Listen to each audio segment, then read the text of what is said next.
कर्मचारी चयन बोर्ड से जो विद्यार्थी युवा जितना परेशान,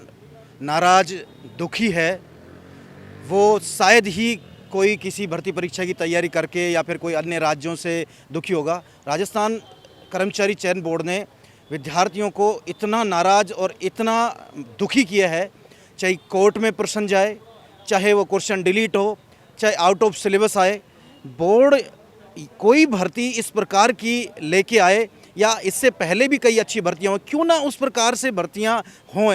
कि ना तो डिलीट करने की नौबत आए और ना ही कोर्ट जाने की नौबत आए। इससे कोर्ट जाने से विद्यार्थी को वहाँ उसका धन भी लगता है, उसका समय भी लगता है, वो अरेंज करता है, वो डरता भी है, प्रशासन से भी डरता है, उससे घर वालों से भी परमिशन लेनी पड़ती है कि एक विद्यार्थी को पढ़ाई भी करनी होती है, बैक टू बैक आगे परीक्षा भी होती है,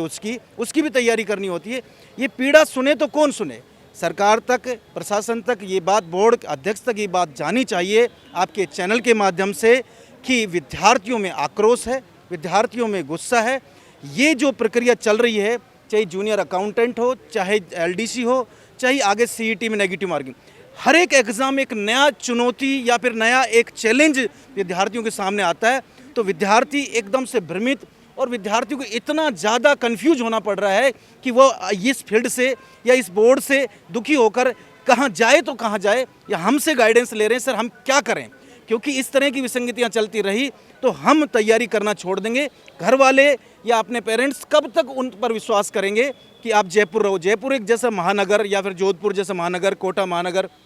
इनमें विद्यार्थी जाता है तो लाखों रुपए, महीनों के हज़ारों रुपए खर्च होते हैं। इस प्रकार से विद्यार्थी को बहुत नुकसान होता है। इस बात को वो दूर दराज में बैठा किसान का बेटा, वो जो है इस चीज़ के लिए सक्षम नहीं है, वो माँ बाप जो जयपुर में अपना बेटा बेटी पढ़ा सके, और पढ़ा दिया तो उसके बाद में एग्ज़ाम हुआ, अच्छा एग्ज़ाम दिया, अच्छी तैयारी किया, घर से पैसा लेके गया, उसने कहीं पर अपनी रात गुजारी, एग्ज़ाम सेंटर पे बाहर बैठकर उसको मतलब कितनी तकलीफ आई, और फिर एग्ज़ाम में जाने के बाद में उसको क्वेश्चन आउट ऑफ सिलेबस मिलते हैं। वो तो ठीक है, कोई बात नहीं, उसके बाद में जस्ट एक परीक्षा लेने का क्या मतलब है? अरे 150% आरएस प्री में भी आते हैं,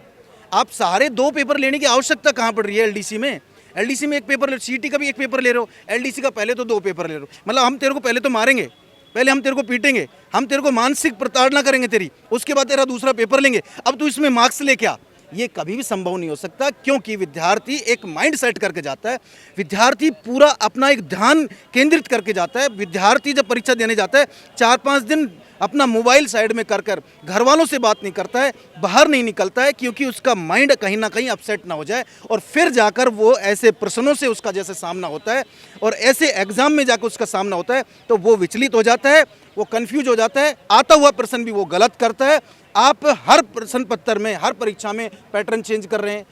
आप रेंडमली कोई भी क्वेश्चन डाल रहे हैं, साइंस आ गया, मैथ्स आ गया, जी क्या, एक माइंड सेट करता है स्टूडेंट, मुझे मैथ्स करना है, मैथ्स का ढूंढे, फिर आपने एक नया और लाया